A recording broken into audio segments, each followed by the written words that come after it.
Hi there, Spatial Shark back with you again. This is Unit 6. It's all about cities and urban land use patterns and processes. This is the penultimate unit that we have to deal with before we take our AP exam. And the next unit will be industry and economic development. But this one, all about cities.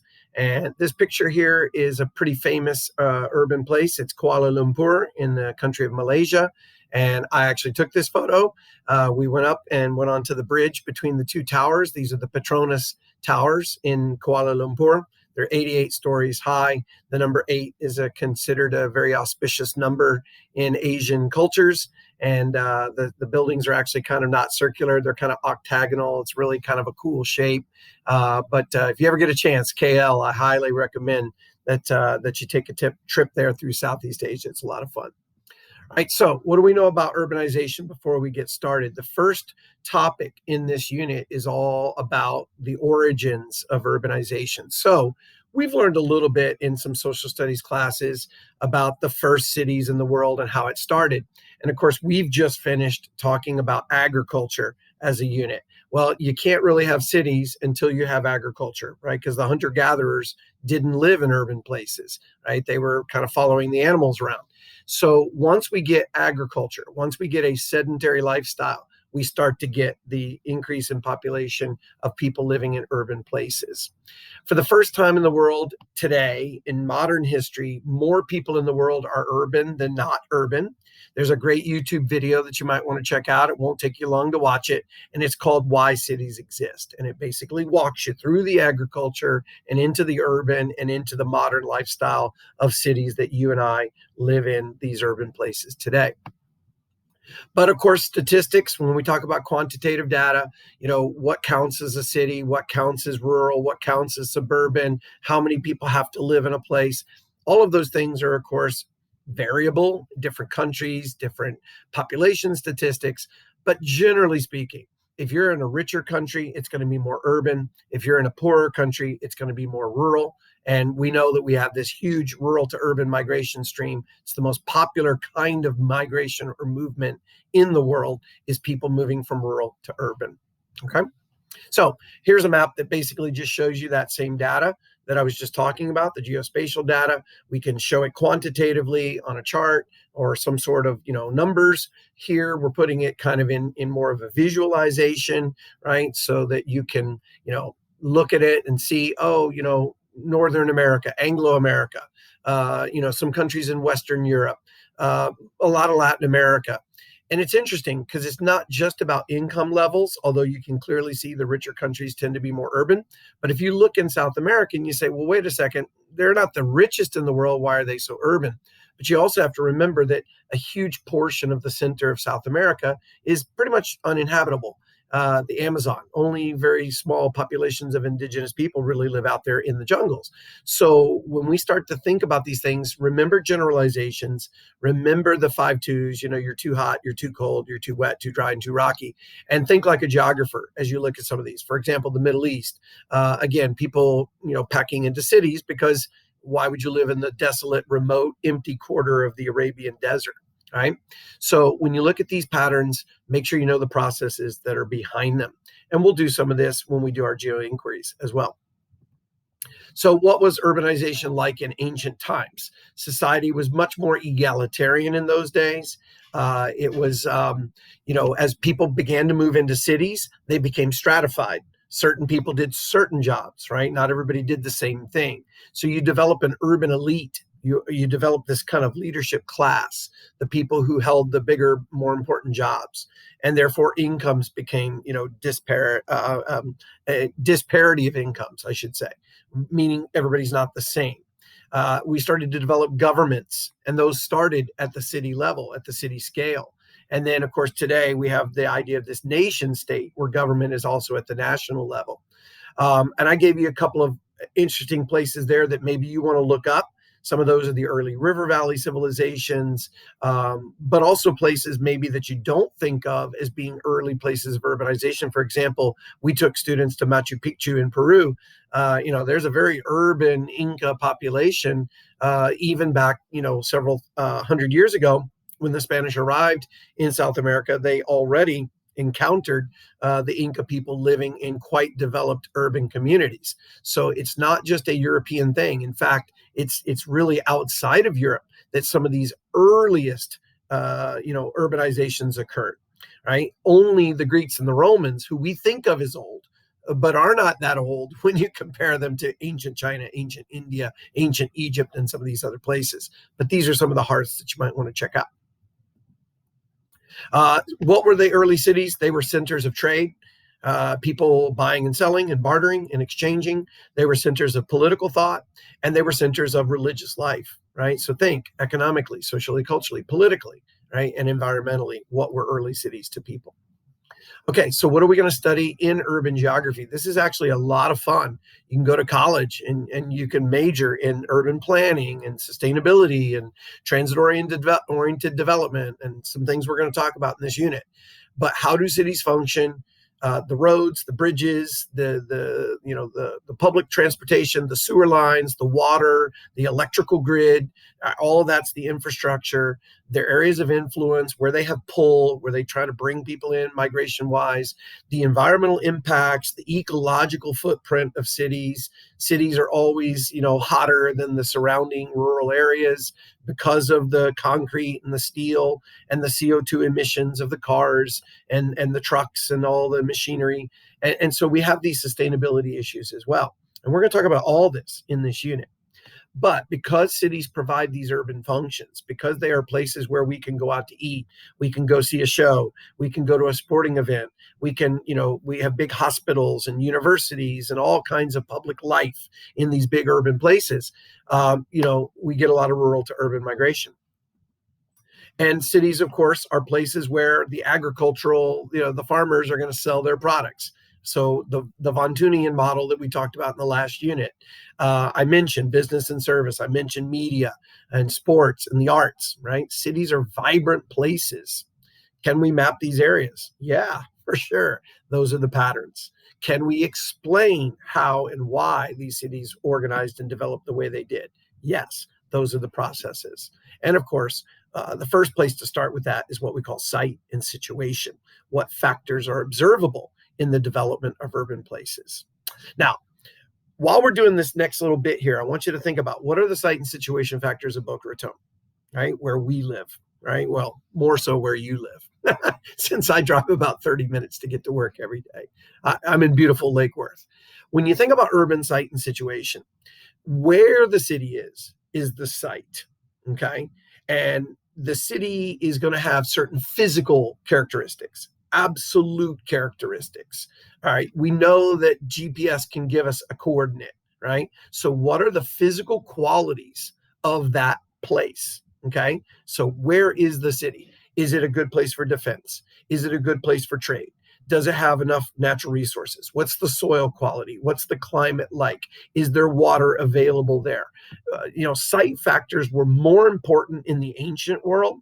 They're not as important today, where a lot of things can be transported, but site is always going to be about the physical characteristics of the place. Where is the city, right? Singapore, it's located on an island. It's at the tip of the Malay Peninsula. Used to be part of Malaysia. How are they able to break away and become an independent city-state today? It's actually the fact that it's on an island that made it easy to break away, because they're already physically separate, so they might as well be politically separate, right? So in the 1950s, the Singaporean people decided that they were going to break away from the political system of Malaysia, right? So that was able to be done because of the site characteristics. Mexico City, it's surrounded by tall mountains. It's kind of in a depressed area, all right, below the surrounding upper highlands. And as a result, a lot of pollution collects in that area of Mexico City. So it has a poor site characteristic, right? Now, situation, different. Situation is more, why is the city where it is? What are the relative characteristics of the city? What's it next to? Who is it connected to, right? Is it going to have good connections or poor connections with other cities and with other places? So we think about the relative location, and these things can change over time. Transportation might connect it more. Communications might develop. Governments may change over time. right? So when we see conflicts or when we see migration patterns, those are situational, right? The site is the physical characteristics. The situation is kind of what's going on. What's the sitch is what Kim Possible used to say. So we think about Chicago, Illinois. It's in the interior of the United States, right? It's on the Great Lakes. That's the site characteristic of where it is. But in the 1950s, they built the St. Lawrence Seaway through a project from the Canadian and the US government. And they opened up a canal that connects the Atlantic Ocean to the Great Lakes system. So basically, Chicago became an ocean port, even though it's thousands of miles away from any of the oceans. You can actually get now ocean going vessels that dock in the port of Chicago. Now, if you take AP Environmental Science, which I strongly recommend, you may talk about non-native species that are now in the Great Lakes system because ships from the ocean are bringing in barnacles and little bacteria from the ocean into the Great Lakes system, right? And then that just kind of explodes, and we end up with environmental problems because of the connections there, right? Another great example of situation: when the Communist Party took over in China, Shanghai had been a very important city. The British were there a long time. HSBC, if you guys know that bank, that's Hong Kong Shanghai Banking Corporation. And Shanghai was a vibrant city, a lot of population, well connected to the outside world. And then the Communist Party takes over in China and they say, Shanghai, you don't get to play with everybody else in the world. We're going to close the city down. Beijing is going to be the capital. Beijing is going to get all the focus. Everything was about Beijing. And Shanghai suffered because of that situation.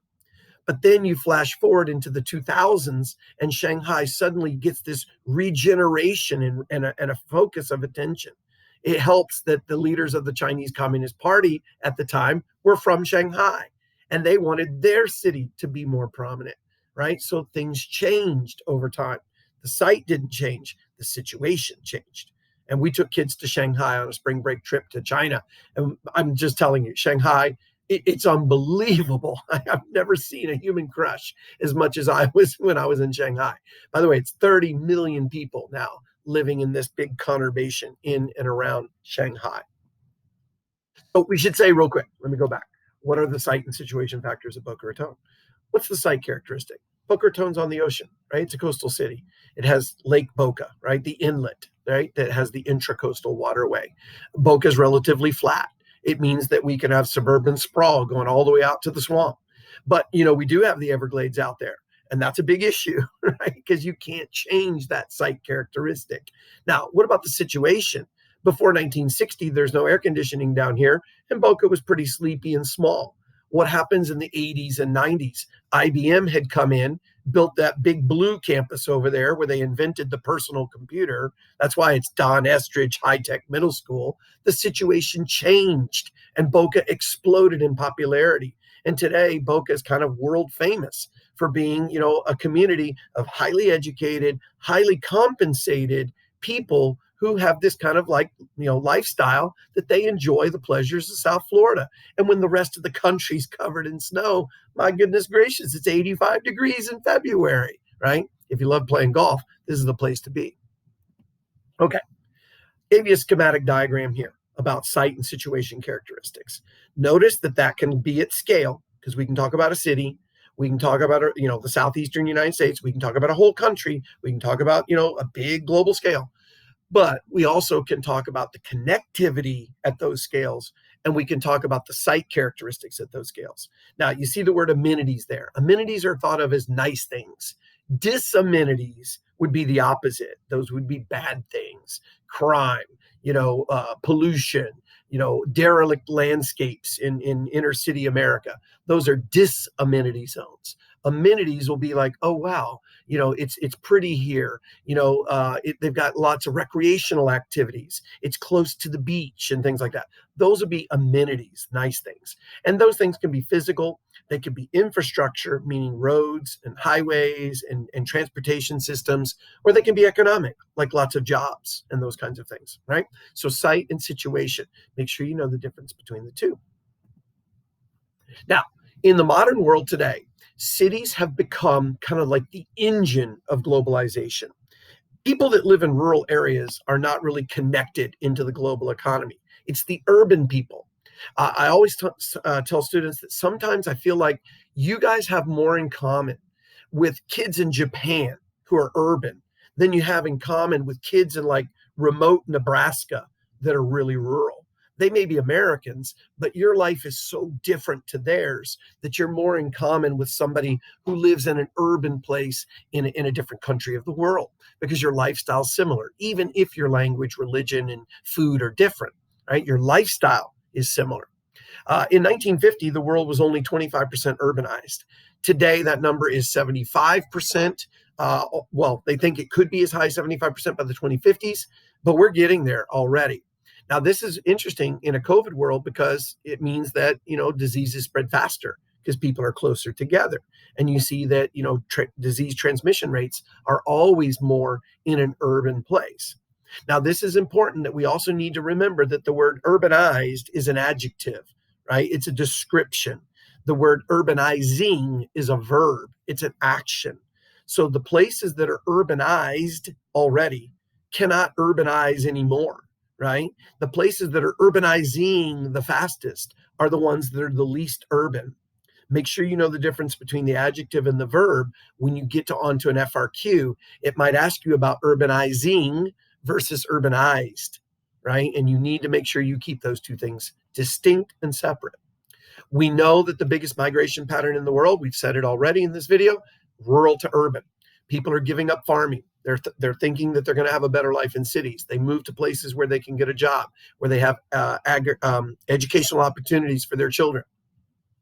One of the big phenomenons that's happening in the world today is that cities have just absolutely exploded in growth in recent decades.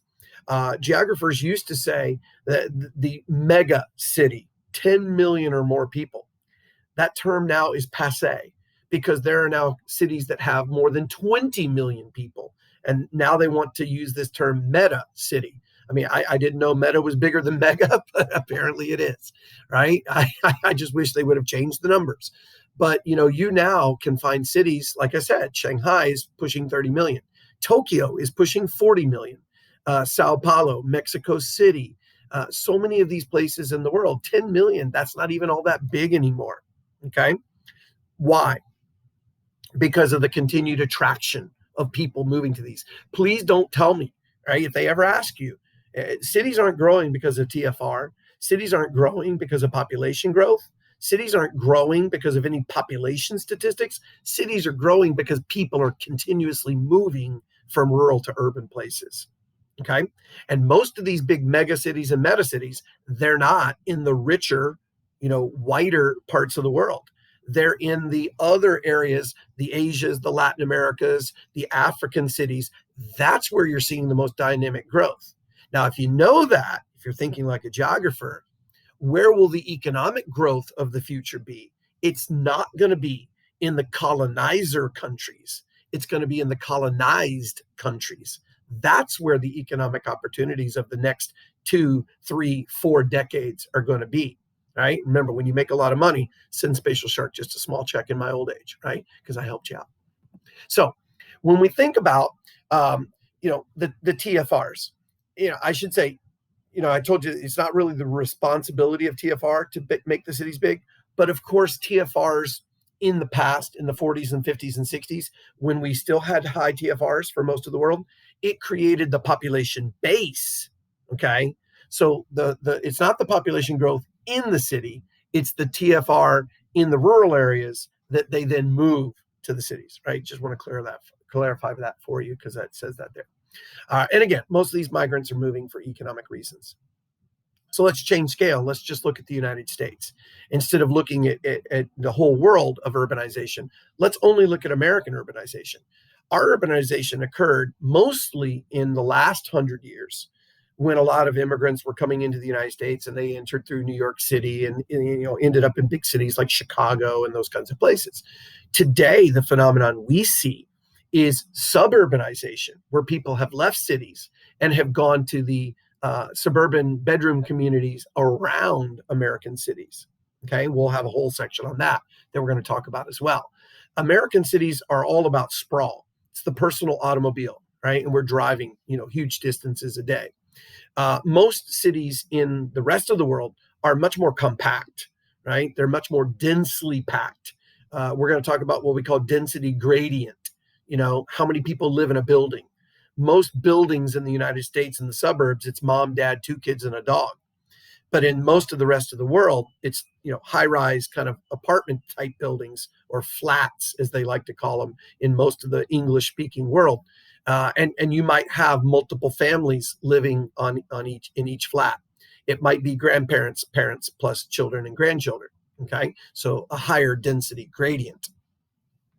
In the United States, we also have this phenomenon called boom burbs. Right, they're like suburbs, but in other words, they're boom burbs. They're suburbs that now have 100,000 people. I mean, you're finding these out in, for example, out in Phoenix, Arizona, and you go to places like Chandler, right, where the population is over 100,000 people, but it's not really like a city. It's still like a suburb. There's not really a high gradient, a density gradient. It's still a very small number of people in each unit. It's very few people per square mile, right? So it's a sprawl issue, but yet the population is exceedingly high, right? And so they call those things boom burbs, and they're pretty far away, right? Chanel's talking about bark burbs, right? But anyway, boom burbs, you need to know that term. Okay, CBD, by the way, that's not talking about the stuff that's now, the oils and all the cannabis related things. CBD for us is Central Business District, what we call downtown. Okay, the Central Business District. Speaking of density gradient, what do you know? Bid rent tells us that land is more valuable, so you're going to build up instead of out. Okay, the farther you get from the CBD, right, you can start to see land values are decreasing, so people can afford to build sprawl-like developments. Okay, let's talk about megacities, and now, of course, that new term, meta cities. Most of these are in Asia and Africa. There are some in Latin America as well. They have asymmetrical wealth patterns, a very small number of rich and lots of poor. That's very common of a mega city or a meta city, right? Many of the residents end up in unplanned slums. We're going to talk about slums when we get to some of the models that we're going to talk about in some of these areas, right? And when we say unplanned, we mean that the government never knew that these people were going to just show up. It's just something that was out of control, right? Migrants from the rural areas ended up in the urban areas thinking life was going to be better. Nobody planned for them to be there. And so they built these unplanned settlements, these shanty towns, squatter settlements, and slums. Okay. What we see is that this is a relatively new phenomenon. In 1975, there were only 5 cities in the entire world that had 10 million people or more, right? Now, when you look at those 5 cities, Tokyo was there, New York City was there, it is no longer, right? Shanghai, Mexico City, Sao Paulo. What has happened to New York's population? Mostly it's that phenomenon of suburbanization. People don't live in the city anymore. They might go to the city to work. They might go to the city to go see a basketball game or a hockey game or go out to eat. But then they go back to New Jersey. They go back to Long Island. They go back to Westchester County. They go back even to maybe outside in Connecticut, a little town there called Danbury, where one of my friends in the human geography world is from. But you see that these big cities, they all kept growing, but New York City did not. Okay. Now, New York, I just said, barely makes the top 10 list now. By 2025, which is just around the corner from us, they say Mumbai might be the most populous city in the world. Currently, it's still Tokyo. And I don't even know if they can count everybody that's in Mumbai because there's so many people living in the unplanned slum communities, right? But only 5 of the 27 big cities in the future are going to be in more developed countries, richer countries. Most of them are going to be in the poorer countries. Only one of those big cities will be in the global north, meaning north of the equator, and that's going to be Tokyo. Almost all these cities are going to be in the southern hemisphere, okay? And so geographers now have this new term for these meta cities, the ones that are absolutely continuing with this incredibly magnetic pull-centered growth, people going rural to urban. And then there's one other issue that we also need to think about here, not because of population size, but because of command and control of the global economy. And these are the places that are known as world cities. And there's alpha level, beta level, delta level, gamma level. There's all kinds of levels of world cities. But the three most important ones are New York, London, and Tokyo. Those three cities are interconnected economically. They have the three biggest stock exchanges in the world. The Tokyo market starts every day first because the sun rises on the international dateline. Asia gets the sunrise first. So those Tokyo markets open, and the Asian markets will then influence the European markets, which will also then influence the US markets. And then the US market will influence the Asian market. And then there are these traders that sometimes they'll be up in the middle of the night because they're not trading the US market, they're trading the Asian market, right? And so we have companies that are engaged in these headquarters, in these big command and control centers of the global economy. And they call those world cities, okay? New York, London, Tokyo, the three most important. So here's the chart that shows you the biggest cities of the world by time frame. And again, 2025, right? Look at Mumbai rising there, right? Now that number unofficially, right, is approaching over 26 million there. Tokyo still at 36 million, but again, that includes the entire Tokyo metropolitan area, right? Whereas Mumbai, we're not even really sure because, again, a lot of slum dwellers, and they don't necessarily count all of those people because there are some slums where governments just don't want to go in there because, I mean, you knock on the little shack door and say, hey, how many people are living in here? And they're like, well, wait a second, why don't you provide water and electricity and health clinics and education? And, you know, the government doesn't even want to go there. They just kind of bury their head in the sand and pretend that those people don't exist. But look at those places, right? Asia, Asia, Asia, Asia, Latin America, Latin America, New York, number 7, right? Asia, Asia, Asia, Africa, Africa, Africa. Remember what I said? These places are not in the former colonizer countries. These are in the countries that were the formerly colonized places of the world. And remember, we know that Africa's population is tripling in the next few decades. So we're going to see a continued rural to urban pattern where cities like Lagos in Nigeria are going to continue to grow, right?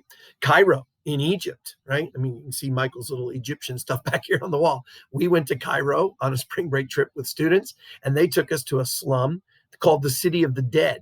It's actually in one of the cemeteries in Cairo. And people have started building houses. You know, you can't really call it a house. It's a shack. It's a shanty. It's, a little, unplanned development, but they live in the cemetery. And our guide told us that the residents who live there, they said that they like it because their neighbors are very quiet. Okay, so when you think about these world cities, New York, London, Tokyo are there. You can also see that next beta level, and you start to see other cities. Los Angeles is very important. Singapore is very important.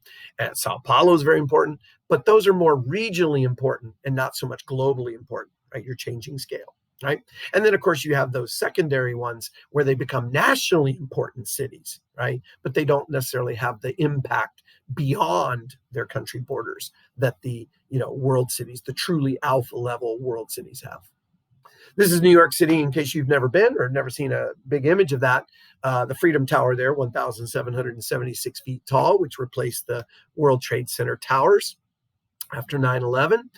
You can see New York, of course, was always a port city. There are still some shipping areas there, but most of that has moved across the river to New Jersey. But of course, this is a great example of the density gradient that I was talking about. And the same thing here in London. This is the River Thames, which goes right through the middle of the city of London.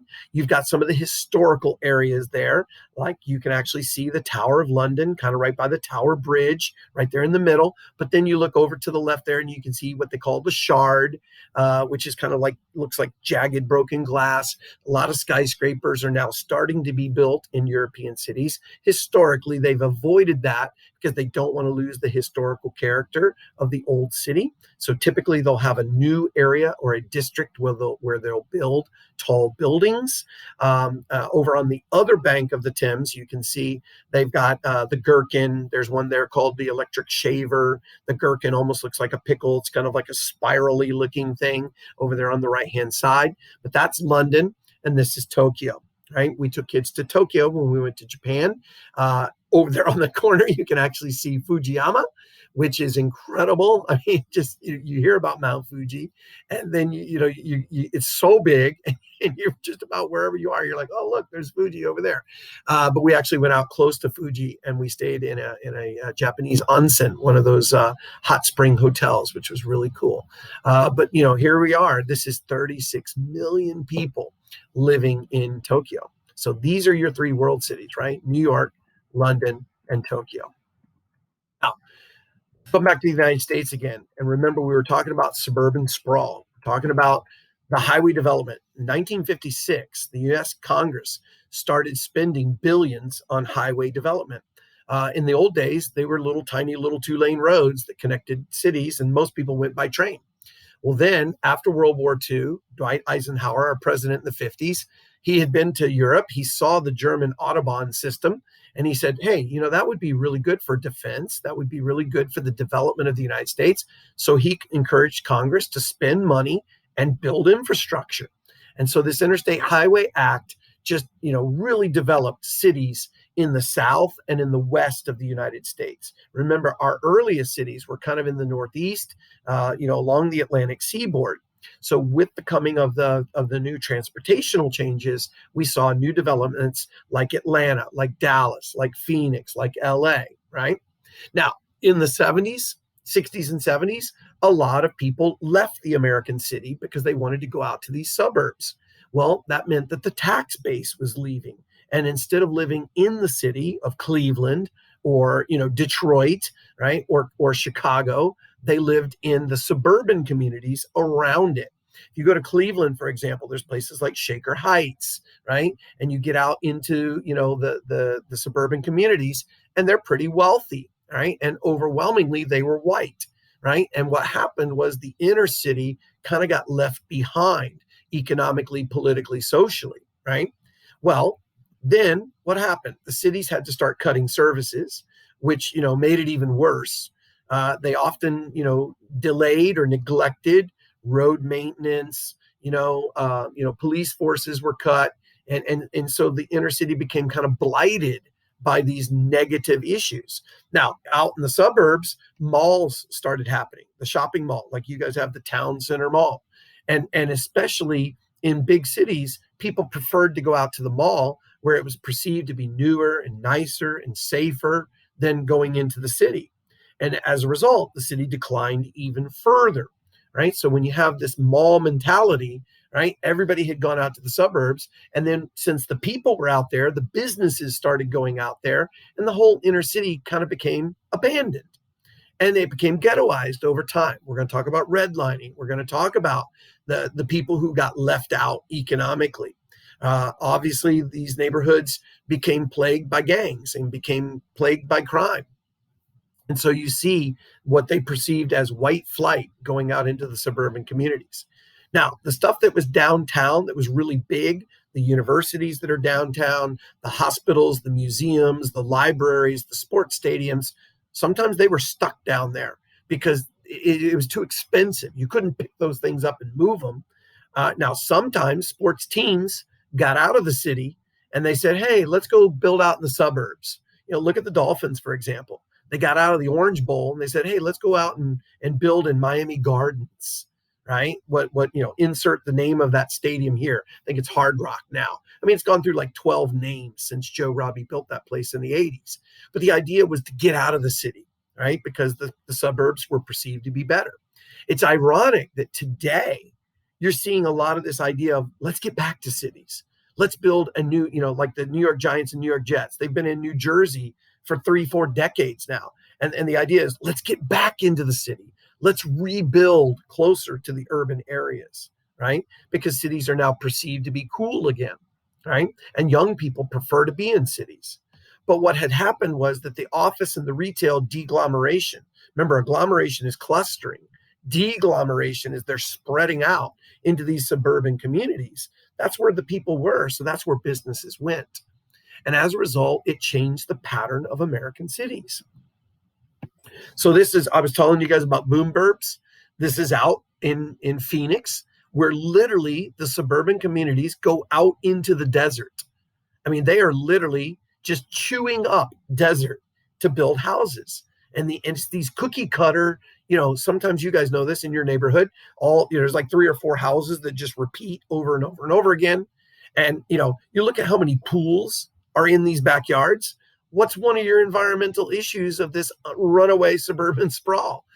You got water shortages, you have CO2 and the impact of the climate change with the environment. This whole area of the desert Southwest is like this. And it's happening all over in places like Atlanta, places like Orlando, places like Las Vegas, right? Places like, you go to Seattle, it's not just in any one region of our country. This suburban sprawl is afflicting all kinds of places in the United States. But this is the normal for Americans nowadays. Most of us live in some place like this. Now, urban sprawl, mostly an American phenomenon. You don't see this a lot in Europe. You don't see this a lot in Asia. You don't see this a lot in other places. And I talked to you about the Highway Act, the GI Bill, all the men coming home from the war. The government wanted them to have money to be able to have a piece of the American dream and to buy their own home. Mortgages were cheap, okay? Cities were overcrowded. The suburbs were wide open space, right? They were clean. They had it was a bucolic green landscape, okay? And again, I mentioned the cookie cutters, right? Instead of custom built homes, that they were prefabricated. They could throw a home up in 90 days, right? You could move out of your cramped little apartment in the city and you could have your own 3-bedroom, 2-bath house out in the suburbs. So we're going to see in our models later in this unit, we're going to see the galactic patterns that this, it's like planets going around an orbiting star, right? By 2010 census, and I'd love to see what the new numbers are going to be this year. The 2010 census, more than half of Americans live in suburban communities. As a result, it's a little bit different than, say, Europe. European cities are much more walkable. If you guys have ever been to Europe, maybe pre-COVID, you walk all over in Europe. That's why Europeans are not fatty boombalatties like the United States, where we're in our car driving 2 miles to the grocery store, right? In Europe, they might have public transit. They have buses. They have the underground, the subway systems. And some big American cities, New York has those, Boston has those, Chicago has those. But then you have a lot of American cities like LA where there's almost no one using public transit, right? Which is why they have the horrific traffic issues. But one thing has changed. American suburbs are no longer as white and wealthy as they used to be, because what has happened is that the immigration population is not just in the cities anymore. They have now started moving into the suburbs as well. And so what we're seeing is that our suburbs are becoming more diverse. They're becoming more enriched by people of different religions, different languages, different race and ethnicities. And you're seeing a change. And in fact, your next chief reader, Lisa Benton Short, is an expert on urban geography. The faculty video for Unit 6 will be Lisa Benton Short. And one of the things that I've always learned by listening to her is talking about how neighborhood characteristics in America are changing. Now, the suburban, wealthy, white, educated neighborhood that most of you live in, that's still a thing. And we see that all over Boca Raton, okay? But we also have the neighborhood in the inner city of America, which is mostly poor and mostly Black, but that is changing as well. We have the newer single-family homes that are close to the city, the gentrified communities, where mostly young and wealthy white people are moving back into the city. It creates a diversity for the inner city, but it's not always a positive thing because the poor sometimes get priced out. We have a typically white and Asian multi-unit condo kind of thing that's walkable in the city. This is usually transit-oriented development with very high land prices and very high rents. We also have the older communities that are kind of close to the city where a lot of blue-collar workers used to live, and it's still mostly working class families today. This can still be predominantly white, but a lot of Latino populations or Latinx populations have moved in there. When we see areas of concentration of poverty, they are oftentimes Hispanic and Black populated, but again, changing because of gentrification. We'll talk about that later in the unit. Where you see Hispanic or foreign born, right? Sometimes those neighborhoods can be out in the suburbs, but those suburbs tend to be older and not necessarily the newer ones. We're going to talk about how that process happens. There are now increasing numbers of suburbs that are mixed race, where the socioeconomic status is not high and not low, but it's a lot of rental homes. The housing market in America right now is just, it's very tough because, even though mortgages are cheap and even though people are looking to buy homes, there's not enough supply, right?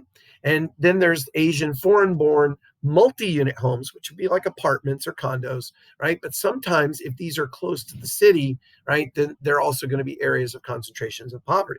So these are the 9 typical neighborhoods that a lot of urban geographers are now studying. And this is what they've identified, is that neighborhoods typically fall into one of these kinds of categories. So if you drive around in any big American city, or you get on the ground and walk around and do field work, right, you might see and say, oh, as you look around, let's look at the characteristics of the neighborhood. Do a walking tour of the neighborhood. Now, when we think about how cities are, categorized, George Zip, a mathematical genius, talked about these Fibonacci-like sequences, where if you look at city population in a hierarchical system, he noticed that there were fewer bigger places and a lot more smaller places. So doing a mathematical analysis, he developed this theory that the size of a city, right, the population size, is inversely proportional to its rank in the urban hierarchy, okay? And so basically the second city should be 1/2 the size of the first city. The third city should be 1/3 the size. The fourth would be 1/4. The fifth would be, you get the point, right? And so as we go through it, this nth city being the nth, 1/n the size, you'd be amazed at the number of times that this works in a lot of places in the world. You can actually see this rank size rule in many places, okay? Now, where will it never, ever, ever work? It doesn't work in cities where we have primacy, or what we call a primate city, right? Where you have one disproportionately large dominant city and it just gobbles up all the opportunities for the whole country, okay? So let me give you some examples. New York City is our largest city, right? Now, they used to call Chicago the second city. It's no longer second size. Los Angeles is. If you look up population statistics, you'll find that LA is about half the size, population-wise, as New York. Chicago is about 1/3 the size of New York. And so that sequence works in the United States, right? Germany, the same way. There is no one big dominant city, okay? Now, where you do have a primate city, like a Mexico City or a Tokyo, right? Or a Cairo in Egypt, there is no second city that's half the size, right? You have to go way down in population to get to the second city, okay? The UK is like that. London is a primate city. Now, a lot of kids, because they understand soccer, but they don't really know urban geography in the UK, they might think that Liverpool or Manchester or someplace like that is the second city. It's actually Birmingham is the second biggest city in the UK, right? Unless you're an Aston Villa fan, maybe you don't know that. But when you think about the Zip rank size rule, you can actually see it in mathematical practice, but not when there's a primate city. Okay. Again, don't forget that word, disproportionately large. In other words, it can't just be double the size, because that would be the rank size rule. It's going to be 4, 5, 6, 7 times bigger than the second city. It's got to be disproportionately large. And it's especially expressive of cultural identity. So again, I gave you some examples here of places that are primate, right? That have primacy. But again, we don't see this in China, because Beijing is big, but it's not bigger disproportionately than a Shanghai, for example, or even than Chongqing, which is now 30 million people in the urban area in the center of China. India doesn't really have primacy because, again, Mumbai is biggest, but then there's Kolkata and there's Hyderabad, right? And there's Bangalore, which is now Bengaluru as the new name. And Delhi. It just, there's not really primacy in any of those places. Okay. So because they don't have a primate city, they follow the rank size rule. Now, essays on the AAP Human Geography exam. They had one year where they were comparing Argentina and Germany. One of the questions they wanted to know was about scale. Well, look at your little stick at the bottom of the picture. Germany is a much smaller country. Argentina is a much larger country. They wanted to know about scale. They wanted to know about primacy. Buenos Aires is a primate city. Look, it's 10 million or more. And then the next city on the list is down less than 2 million. So Buenos Aires is 5 times bigger. That's way bigger than rank size rule. But you look at Germany and it follows the rank size rule. Okay. They've also had questions on the exam where they asked about Mexico City, which is primate, and they had quantitative data that kids could look at. And then they asked a really, really fun question. They said, explain how Mexico's urban system fits the rank size rule. You know what the actual answer is? It doesn't. It doesn't fit it because it's a primate city. But because they asked kids to explain how it fits, some kids thought, oh, I guess it has to fit somehow. Let me just write an essay about how it fits. It doesn't fit because it's primate. Okay, so when we rank urban centers, we now need another model here too. So Walter Christaller, German guy, living in the 1930s. A lot of criticism because you know what's happening in Germany in the 1930s, and he worked for the German government. But the idea was that he was looking at urban hierarchy, and he was looking at cities by their urban functions. And he noticed that the cities that were bigger had more functions, and the places that were smaller had less. If there was hardly any population, there wouldn't be any urban functions. Why are you going to provide a service in a place where there is no one? Okay. So this becomes known as the central place theory. And so he did what was called an urban hierarchy. Hamlets, really rural places, just a few collection of small farmhouses. And then you have a few, like a village, which might be a little clustering of farmers, right? And maybe a little market, but definitely no real services. Towns started to have specialized pull. They had a hinterland. They had an area around it where people would go maybe to the market on the weekend to sell their goods. Remember the old Von Thunian pattern. And then cities would have centrality. There would be no other place like a city close to it. Why would you have two cities right next to each other? That just wouldn't happen in Christaller's hypothetical world. Okay, so the city kind of clears out its own orbit, right? Because it has centrality. And then you would get these larger conurbations where multiple cities kind of started to grow into each other. As each city expanded, it created one large urban space. Okay.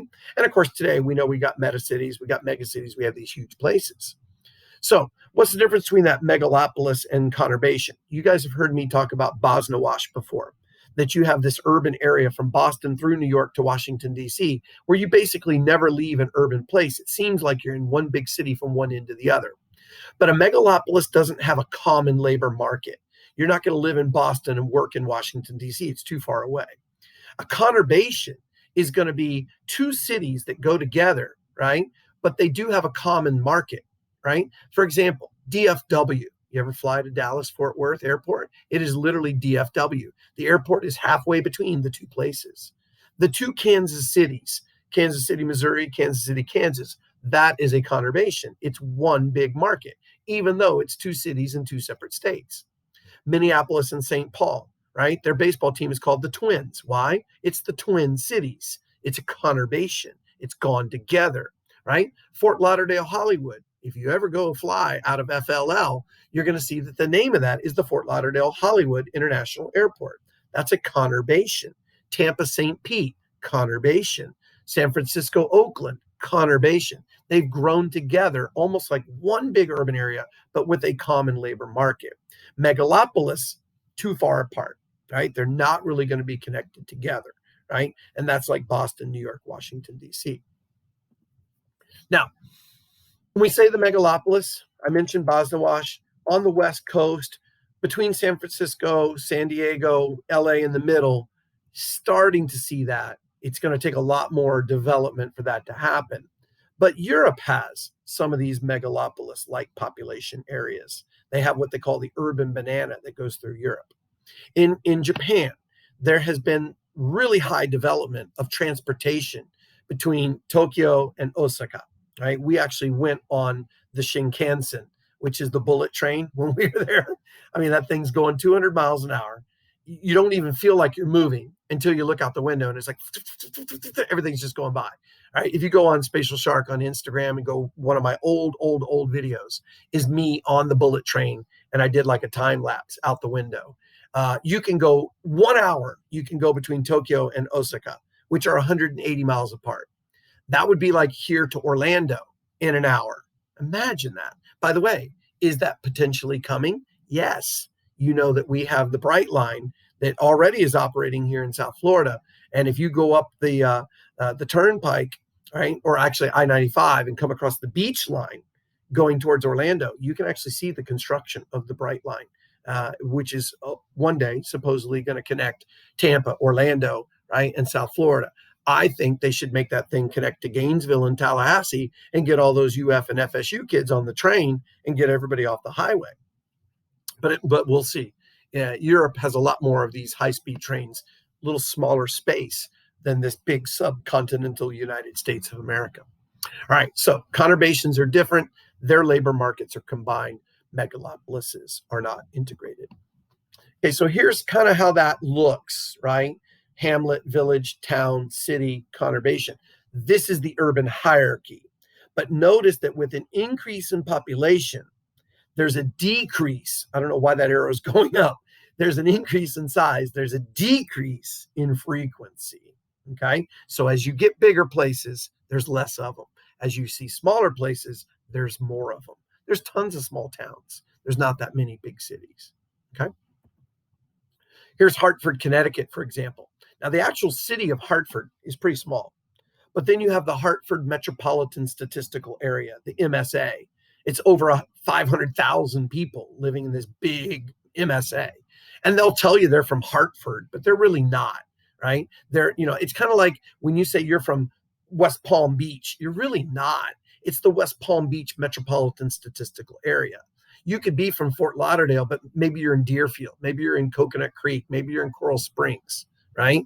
If you could say I'm from Miami, but maybe you're from Doral, maybe you're from, Miami Springs, maybe you're from Hialeah, maybe you're from Homestead, but those are all within the Miami Metropolitan Statistical Area. Okay.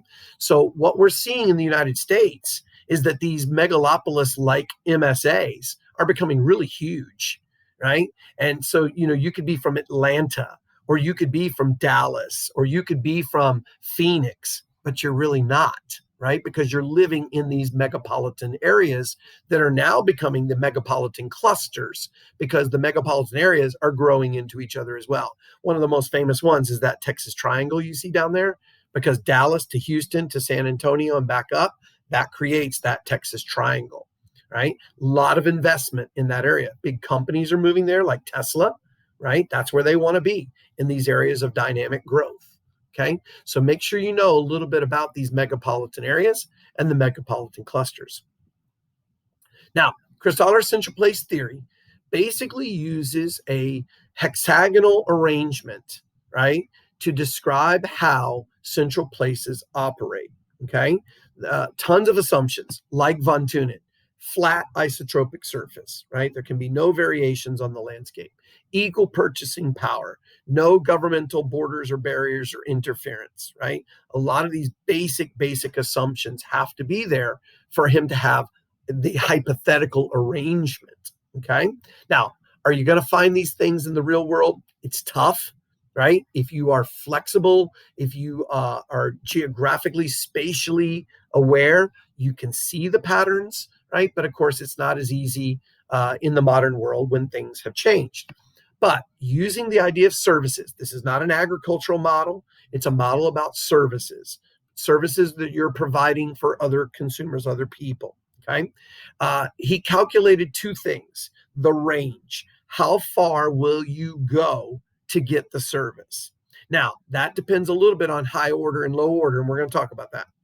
And then there's the threshold. How many people have to be in an area before I will even offer the service? Okay. For example, hundreds and hundreds of you watch these videos. That's why I make them, because I know they help you. What would happen if I looked and I saw 3 people watch the video? Would I sit here in Michael's bedroom for 2 hours making a video that only 3 kids are going to watch? Why would I do that? Nobody's using the service, right? So if there's not enough threshold, you won't even do it, right? And then the range is, how far will you go to get it? And if it's a loaf of bread, you're not going to go very far to get that, because I can get a loaf of bread almost anywhere. But if I need brain surgery, I mean, I'll go as far as I have to go, right? That's a very specialized service.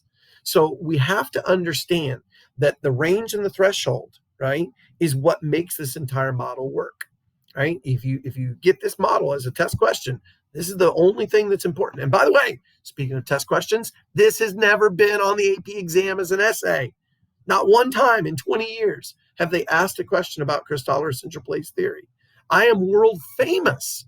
Like, you talk to other human geography teachers and they'll say, Kevin Turner, they'll say, oh, Arsenal shirt, right? They'll say spatial shark, right? And he's that lead teacher on AP Daily. Oh, and he always says central place theory is going to be on the test, and it never is.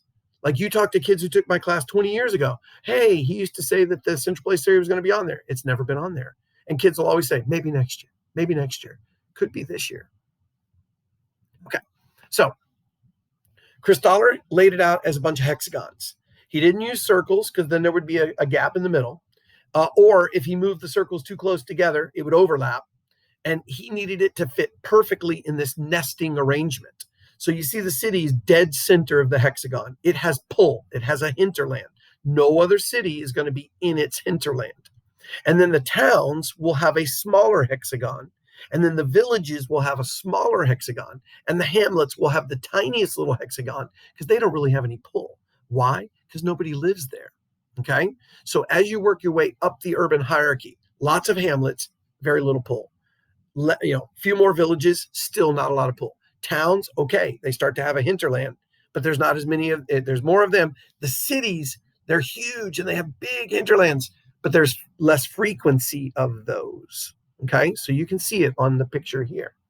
Now, what do we mean when we say high order, low order services? These are based on range and threshold. Okay, so you look at something like a low order function. I need cash. I go to an ATM. On your campus, how far would I have to go to get to an ATM? Did you know that there's one right out by the shark shop, right? I could actually go get cash on campus. Or if I really needed to, I could go across the street. I could get cash at Publix. I could use any of the banks that are over there. There's a Citibank over there. I think there's a Wells Fargo bank over there. There's tons of places I can get cash within about a 1 mile radius, right? That's a very low order service. I want to get a cup of coffee. I can get that at like 5-6 different places. These are fairly ubiquitous things. I love that word ubiquitous. It means that it's found everywhere. So what will happen for something ubiquitous? I won't go very far to get that. Why do I need to go far? They're everywhere. Okay? And they also don't need a big threshold. Everybody has to go grocery shopping. Everybody gets fast food from time to time. So these places specialize in being low order services where the range is small and the threshold is very minimal. Not very many people are needed. You could then have a medium level of service where the threshold gets bigger and where the range extends a little bit. I'm willing to go a little farther, right? If I want to go see the movies, right? There's not going to be a movie theater every, 1 mile. There's might be 1 or 2 movie theaters in a radius of maybe 10 or 20 miles, right? I'll have 2 or 3 choices to go to. I'm willing to go a little farther because I don't go to the movies every day. Maybe I go once every 2 or 3 months, right? I don't call a plumber all the time, right? Only kind of in an emergency once a year. So there won't be as many plumbers, right, as there are, people working at a gas station, because people use the gas station all the time, right? So when we think about high order, low order, it's about the frequency of it and the specialization of it. So then you go to high order, like a hospital, right? Now, Boca Raton now has, I think, two, right? You got one east, you got one west, right? But Boca's now 90,000 people, okay? Now, think about it. Two hospitals, how many doctors, right? Two hospitals, how many grocery stores, right? How many places can I buy a Ferrari, right? And by the way, the closest Ferrari dealer that I know of, you got to go to Fort Lauderdale, okay?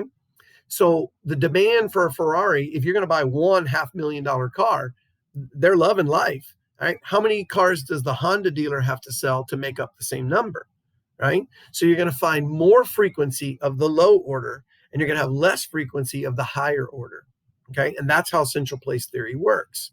The threshold has to be really hot, really high. The Miami Dolphins. If I want to go see an NFL football game, I only have 32 options in the whole country. And 16 of those teams are on the road playing the other 16 on any given Sunday, right? So I'm going to have to go pretty far. Now, you're lucky you live in the shadow of an NFL team. But then we've got also areas of the country where there's no NFL team within like 800 miles, right? Which is why the Denver Broncos have a huge market area, because everybody out there in the Mountain West is like, okay, I guess the Broncos are my favorite team because they're kind of close to me, right? So when we think about high order, low order, it affects the range and it affects the threshold. Now, they have what they call critical range, and it's the distance at which you'll say, you know what? It's just too far. I don't really need it. I don't really want it. It's too difficult, right? And that's the critical range, beyond which you won't go any further. We're going to do a geo inquiry about this. And we're going to look at different retail services. And we're going to ask, how far will you go to get it? And how many people have to live there before they'll even offer the service? I love this little quote. I found this years ago. An excellent plumber is infinitely more admirable than an incompetent philosopher. The society that scorns excellence in plumbing because it's a humble activity and tolerates shoddiness in philosophy because it's an exalted activity will have neither good plumbing nor good philosophy. Neither its pipes nor its theories will hold water. Right? So you think about that. Accountants and doctors and lawyers and all that. Oh, yeah, that's fantastic. But somebody's still got to fix the air conditioner when it breaks, right? So when we think about range and threshold, when we think about low order and high order services, all of these things are necessary, right? We all have to go buy that loaf of bread. We all have to go fill the car with gas. We all have to use that ATM. Right? Not everybody is going to need to have knee surgery, but when you need knee surgery, you better have a special doctor who's well-trained in orthopedics that's going to take care of that. It's not like your pediatrician that deals with coughs and colds, right? Not that those aren't important. They are. But everybody gets coughs and colds, which is why there's way more pediatricians than there are orthopedic surgeons. Think about that when you go to medical school. All right.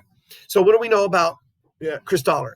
Like von Thunen, because we have a lot of assumptions, he demonstrated this urban hierarchy, right? He demonstrated that similar places will be evenly spread out. He demonstrated that there are fewer larger places and that smaller places are more common. Okay, now, one big exception is we now have these conurbations where one city will start to do one function and the other city will do the other, and they'll become networked together. Okay. And they'll, for example, all the finance will move to one side, all of the retail might move to the other side because they can be conurbized. Okay. So the critics will say, well, there's too many assumptions. The physical terrain might not be flat, right? There might be, water, like a river that's in between. The population and the income are never going to be spread equally. Situations can change, but most geographers still see Christaller as being relevant, right, in terms of market areas and spaces, okay? And you'll see this especially like with sports teams, right, where, and it doesn't matter if we pick basketball, hockey, football, baseball, generally speaking, right, you're not going to have two teams on top of each other unless they are in a huge market. Like New York will have multiple baseball, multiple football, multiple hockey, right?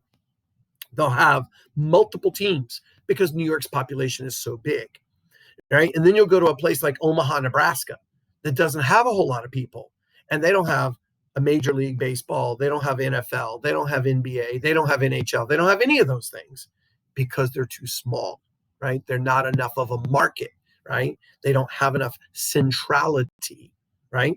Centrality is this phenomenon where there's no other big city near you, okay? And certainly in the Northeast, the cities are closer together because the physical geography is smaller. If you go out to the Western states where everything opens up, you might see that the cities are hundreds and hundreds of miles apart. Okay, we have a lot of other models, and I just kind of want to make this like a fashion show of model after model after model after model. Some of them you know a little bit about already. Bid rent, for example. We did this in the agriculture unit, and you should know that as you get farther away from the city, the land value decreases. Different people will bid a different amount for that land, right? So for retail and office space and commercial, those will bid a lot. They really don't have to pay for it themselves. They're just going to pass the cost on to the consumer. Okay. You and I have to pay. If you shop at a trendy boutique downtown, you're going to pay higher prices than if you shop out at like the big box retailer, like the super Walmart that's out in the suburbs, because the land is different and the prices are different. The rent is different. Therefore, you know, the owner, the occupier of the space doesn't have to pay as much. Okay. So downtown, we build up big, tall buildings, skyscrapers, right? Usually bank names on the top of it. That's going to be the highest bid rent. Then you've got manufacturing. At some point, you see the dotted line there? At some point, the retail doesn't bid the most anymore because that land is not as preferable to them. And then the manufacturing takes over as being the highest bidder. So then you'll get the factories and you'll get the warehouses. And think of every big city you've ever seen. It's like this. There's commercial downtown, commercial and very expensive residential, right? The big apartments that cost you thousands and thousands of dollars a square foot. But then there's a manufacturing area, right? The area that kind of gets a little sketch, right? That's the manufacturing area. And then at some point, the residential pattern takes over. Now, there's a density gradient, right? Further away from the city, you get the single family homes. Closer to the city, you get the multiple unit constructions where lots of people live in the same building. Why? Because of bid rent, okay? Bid rent is super, super important. Now, I think I told you guys this in the last unit, but remember there's always what they call PLVI, peak land value intersection. So where the land value is the highest is right by the city center. And then you'll see that it gradually decreases, but it doesn't go in a perfect, it's not always these perfect straight lines. A lot of times it bounces a little bit because there will be beltway access to like a turnpike or a beltway around the city. Wherever there's major intersections, the price value of the land goes up because of proximity, because of connectivity, because of the networking effect.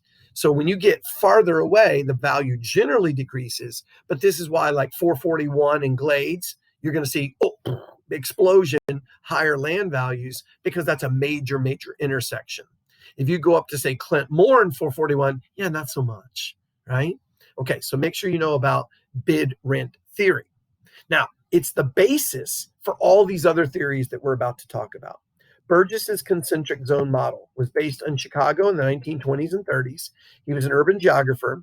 It looks like rings, so be careful. It looks like von Thunen, but it's an urban model, not an agricultural model. In fact, there was a question on the AP exam one year, and it was an essay, and it said, how are Burgess's model and von Thunen's model similar in appearance? Well, kids are like, what? We need to know the names of the people? Yes, right? How are they similar in appearance? Wait a second, they're rings. How are they different in land use? One's agricultural, rural, one's urban, right? And in the city. So it was an interesting question. Kids really should have done a good job on that. The same assumptions that we've talked about for every model so far, flat, isotropic, featureless service. Everybody's going to use the land for the best possible use. More distance equals more transportation costs, all of those kinds of things. There would be a CBD, Central Business District, in the middle. There's a zone of transition. There's an area of blue-collar housing. There's a middle-class residential area, and then there are the wealthier suburbs. It looks like you're going to drop a rock in a puddle or a pond, and it's going to be these concentric rings. Looks just like von Thunen. Okay, who will be in the middle? Usually, the lowest income people will be in the inner rings. The highest income people will be further out. That was Burgess's theory. Remember that this is in the 20s and 30s before the automobile became super cheap and easily affordable by almost everybody. So these were walkable cities, basically. Okay. And therefore, the poorest people had to live closest to the city because that's where their jobs were. The wealthier people could afford to live further away because they didn't have to work as much.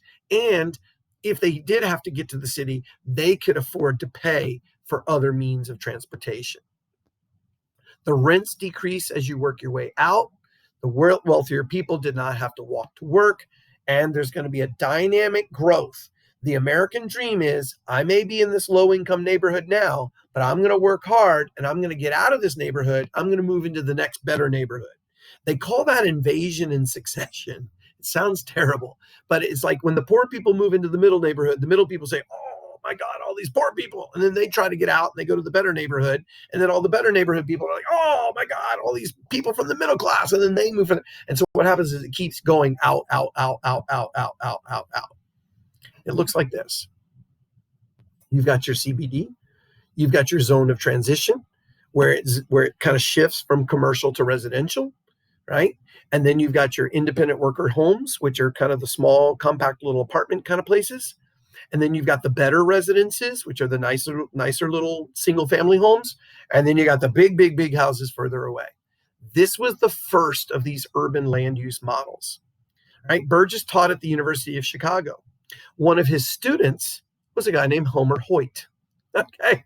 And now imagine he's sitting there going, no, I don't see it. he's like, Burgess, the old man is wrong. It's not a bunch of rings. Instead, he said it was more like pie-shaped sectors along these new innovations, these elevated subway lines that were bisecting across Chicago at the time. He was also using Chicago as his model theory, but he saw the road construction and the train construction, and he said this will mean that it won't be rings anymore. It's going to be these pie-shaped sectors going out in every direction. Once an area was low class or middle class or high class, it continued to be low class, middle class, or high class. It just got farther away from the city. It didn't change its character. Okay. Now, Homer Hoyt was one of the driving forces behind the idea of making the north side of Chicago more high class and the south side of Chicago being more underclass or lower income. And certainly the public housing projects of the 1960s and 70s kind of cemented that in Chicago. You can certainly still see some of those effects today. The dominant flow pattern is still in and out of downtown. The most important feature is the transportation. If you get any question about Hoyt, it always has to be about the transportation. Okay, that's going to be the number one factor. But even Hoyt's model lacks some degree of accuracy today, because today almost everybody's in their own personal automobile. Okay, so Homer Hoyt in Chicago, 1930s and 40s, and it looks like this, right? So you can still see a little bit of the rings, but now you start to see, do you see the railway at the bottom? You can see the highway cutting through the city from one end to the other. And so the industry and the low income housing centers along that transportation corridor, because wealthy people don't want to live near the railroad tracks. They don't want to live near the factories. They don't want to live near the highway. Okay. And what happened was a lot of highways in America, they cut right through the lowest income neighborhoods, which made it permanently low class because nobody's going to want to move in to an area where, you got the interstate running through your backyard. And so what happened was these pie-shaped sectors went out in different directions, middle income, high income, low income, right? They went out like a pie, like a pizza. Well, then in the 1950s and 60s, you get these two geographers working together, Harris and Ullman, and they come up with the multiple nuclei. How is it easy to remember multiple nuclei? There's more than one geographer, right? Multiple nuclei. This is the one that says, well, neither the circles nor the sectors work. By the 1970s, people were leaving the city anyway, and the CBD was losing its dominant position.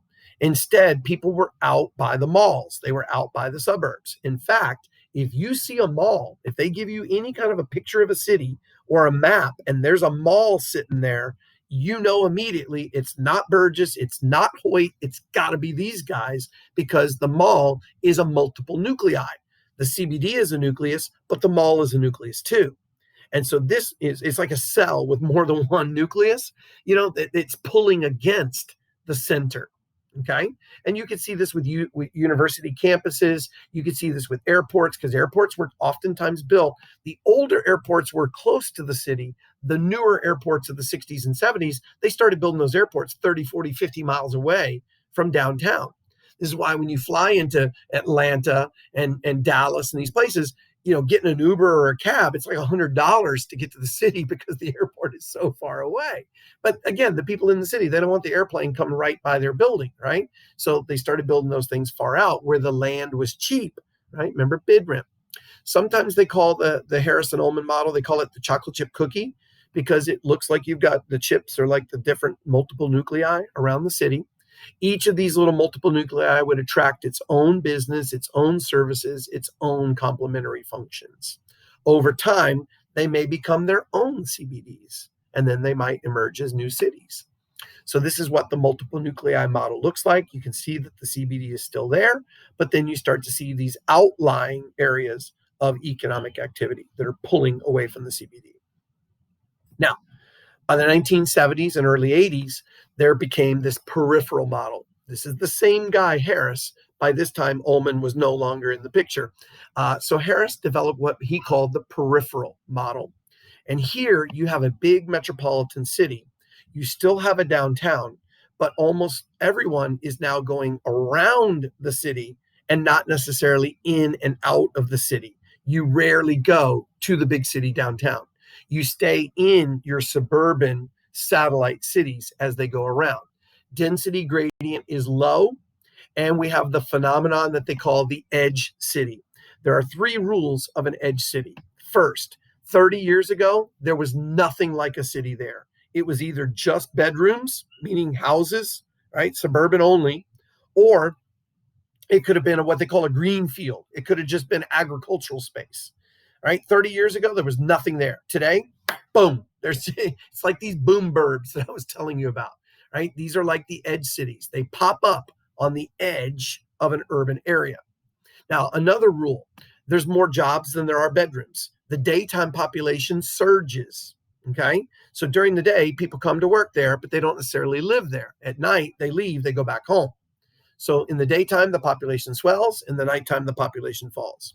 And then the third rule of an edge city is that there has to be millions of retail and commercial space, right? And again, the mall is part of that, right? So where you see these edge cities have popped up is where the malls had been built, back in the 1970s and 80s. Boca Raton kind of fits this edge city complexity. The only real thing that doesn't work is that 30 years ago, there was a Boca Raton, there was a city, but it just wasn't very big, right? Now, on the other hand, if you go out to, say, Parkland, or you go out to Sunrise, where the Panthers play, that is an edge city, because 30 years ago, there was nothing there, right? It was literally, you're out in the swamp. And so what has happened is that in the last 30, 40 years, these places have just completely been built, right? From the ground up into these edge cities. They sometimes call this model the Galactic Model because the CBD is like the sun and the edge cities are kind of like planets that are orbiting around. And there's usually a beltway. There's usually a road that connects and goes around the major city. Look at any basic road map of America. Some of you guys have those atlases in the back seat of the car and long car trips. Almost every major American city today has a ring that goes around it, right? There's a beltway. Atlanta's like this. Dallas is like this. Houston is like this. Washington, D.C. is like this. They have these beltways that go around the urban space, and therefore it creates this galactic model effect. Okay? Now, I'll show you a map. Well, first of all, here's the hypothetical model. CBD in the middle. There's your beltway going around, and then you can see the edge cities that start to pop up, right? You see the areas around like planets orbiting a star. So here's Atlanta, Georgia. Now, Fulton County, downtown Atlanta, is where you go see the CNN Center, the Mercedes-Benz Dome, all that stuff's downtown Atlanta. Dr. King. You can go see the Civil Rights Museum. It's a fantastic day to go into downtown Atlanta and see those things. Well, then you go out to I-285 and you see this interstate that goes around, because 85 goes right through the middle of the city, basically. And then you've got 285 that goes around like a big loop. Well, at the edge of the loop, I mean, look at the places. Perimeter. Oh my God, why do you think they call it perimeter, right? You go out to Gwinnett County and you have cities that are developing out there. You go out to Cobb County, which is where Marietta is, and you see cities are developing out there. Out by the airport, there's growth out there near South Lake on the outside of the Beltway. Well, I'm going to take you to this little place right there called Town Center at Cobb. The Atlanta Braves, okay? They don't play in Atlanta anymore. They've abandoned their stadium downtown, and they built a new multi-billion-dollar complex at what they call Town Center at Cobb. This is what it looks like. If you're sitting in the stadium, right, you now have skyscrapers. What this used to be a suburban community. It was literally nothing but houses, right? 30, 40 years ago, this wasn't here, right? And now you've got hotels and banks and businesses and offices, right? And you have a Major League Baseball team building their stadium right in the midst of all of this urban development in this new downtown of Marietta in Cobb County, Georgia, right? Now, people that live there, they'll say, where are you from? Well, I'm from Atlanta, right? But they're not really from Atlanta, because if they said that they were from Cobb County, you'd be like, Cobb County, where's that? Oh, it's Atlanta. Okay. But it's not. It's like 30, 40 miles from Atlanta. You got to drive an hour to get to Atlanta. This is what's happening with these idea of edge cities. Okay. There was a question long time ago on the AP exam, and they gave you a little hypothetical drawing of a city, and they said, how can Hoyt's model be used with this? Okay. Explain in a specified context. Remember all the skills we have to have? So a couple things. Do you see sectors here? I mean, do you see you see the highway and the railway? Okay, because you've got transportation, you can see sectors. You can see pie-shaped sectors, but you also see a mall, and you see an Air Force base, and you see a different manufacturing area, and you see a CBD, and you see a country club and a golf. Now you start to see multiple nuclei. That's a different model, right? And so there were ways you could answer the question both ways. You could say, yes, Hoyt works, or you could say, no, Hoyt doesn't work. It's kind of discursive like that. But you have to be able to see the patterns and be able to explain the processes that explain those patterns. All right. John Borcher. Speaking of transportation patterns, John Borcher was an American geographer who said that American cities have developed over time based on transportation. There was the sail and the wagon epoch where you had the cities of the Atlantic seaboard. They didn't go past the fall line of the Appalachian Mountains. Then you had the iron horse, which was the train and the steamboat and all that. Then you get the steel rail that goes transcontinental. And then you get the auto-air amenity of the highway building of the 1950s and 60s. And today we have this high technology era where, listen, a lot of your parents are working from home. Yes, it's a COVID world, but we're working from home because we don't have to go to the office every day. We have everything technologically here to be able to telecommute, right? We'll just do a Zoom call and we'll get people from all over the country to plan a project, okay? So what happened with Borcher was he went through these different periods of time in American history and said American cities changed because of the transportation. Right? The walkable cities of the 17 and 1800s got replaced by the subway lines that allowed people to live farther from their job, farther from their downtown areas. And then with the coming of the automobile, we get the suburban development. And so as changes occurred with transportation, changes occurred in the layouts of the city. So I have this little diagram of what he means by the fall line, by the way, is when you were coming up the rivers, right? Remember, rivers run to the ocean. So as you come against the flow of the water, as you go up the river, there was a place where you couldn't go any farther. It's called the fall line of a continent, right? And you can't go interior because the boat couldn't continue to go upriver because the river, falls down the mountainside. Well, if you look at this, all the way up the east coast of the United States, And by the way, do you know that this almost follows the path of I-85 and certainly I-95, a little more coastal? But all of these cities are famous because they're on the fault line. This is where you had to break bulk. You had to unload the ship and put it on a wagon, or you had to unload the ship and put it on a train later when technology allowed the trains. These are where the canals generally started from that went into the interior of the country. If you follow this up, you go up the Hudson River, you get to Albany, which is where the Erie Canal connected over to Lake Erie. So all of these fall lines were very important early places in American history. Well, here's the pattern that you'll see. The original city is the star downtown. And originally it was kind of walkable, right? People just walked everywhere. Well, then you get the streetcar, right? The little subway line. And so then the city could grow with that pattern. It would grow along the lines. And then you get the coming of the highways and the freeways, and the city's going to grow with the improvements in the transportation. So it's very important that you really need to look at how density changes. In a walkable city, the density is very high. In an automobile city, right, the density is very, very low. Remember, density is what? Mass divided by volume. As the city gets bigger, right, there's more volume of city, and the population is the mass. When the city was smaller, you're packing people closer together. When the freeway opens up, the transportation opens up, and the people spread out, and the density gradient gets lower. Make sure you know that. It's AP common sense. Okay, what about in less developed countries? Most of these cities in poor countries, they don't have the same zoning laws, or if they do have the zoning laws, the enforcement of the zoning laws is not the same as it is in the United States or richer countries. The UN estimates that just around the corner in 2025, more than 2 billion people in the world will be living in slums. Remember, we are trying to eradicate poverty. We're trying to eradicate hunger. Remember those global goals. We'll talk about them again in Unit 7. But these places of urban growth have been so fast, so chaotic, so out of control that so many people have moved in. And they oftentimes have what they call the informal economy. This is not regulated, it's not taxed, it's not government sponsored. It's just people doing what they have to do to survive. They call it the side hustle. If you've ever been to a poor country in the world, you know that there's people that suddenly come out of nowhere and they're washing your windows, or they're trying to, do something to your car, and then they want you to hand them $1 or $2. Okay. These are the people who will do the little side jobs on the street vendors, right? The unofficial kinds of things.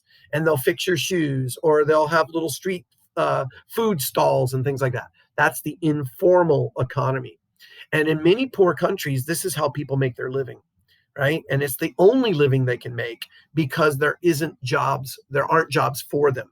All right. Nobody has planned for their arrival. And poverty is the biggest cause of slum life. Okay. As a result, most of these big mega cities and meta cities in the developing world, they are plagued by crime. This is why people will tell you they're from these countries. They'll say, hey, you're going to go to my big city in the developing world. Yeah, don't wear a flashy watch. Don't wear like big jewelry, when we took kids to Johannesburg in South Africa, that was one of the first things our guide told us. Don't go out with big fancy earrings. Don't be wearing your nice watch, right? Because there's a lot of street crime. Now, remember, any urban place is always going to be more dangerous than small towns, right? Generally speaking. But when you go to some of these big cities of 10 and 20 and 30 and 40 million people, there's a lot of poverty. And poverty pushes people to do a lot of crime sometimes. So we need to see that the sanitation issues are there, political unrest can be there, unemployment rates are very high, disease transmission rates are very high. Many of these big cities in the less developed countries of the world had been built in European style. For example, in Latin America, they have what they call the laws of the Indies. The Spanish king dictated that everything had to be planned out. And he always wanted a gridded pattern that looked like Madrid. Madrid is very, very gridded, right? Very right angles. So when you go to Lima, Peru, when you go to Mexico City, when you go to Buenos Aires, you're going to see these perfect grid shapes. Havana, Cuba looks like that. It's because of the laws of the Indies. The colonial, organizers created that system. Now, today, you see a lot of in-situ accretion, right, which is a Latin term. It basically means you're building while you live there. right? And you'll see this all over. In Egypt, we saw this. Egyptian property tax laws are that if your house isn't finished, you don't have to pay property tax. So what did the smart Egyptian people figure out? Oh, I'm never going to finish my house. So it's constantly under construction, right? They're always building another floor. They're always adding another room. And as long as they're still working on their house, there's no property tax. So it's always this self-constructed, right?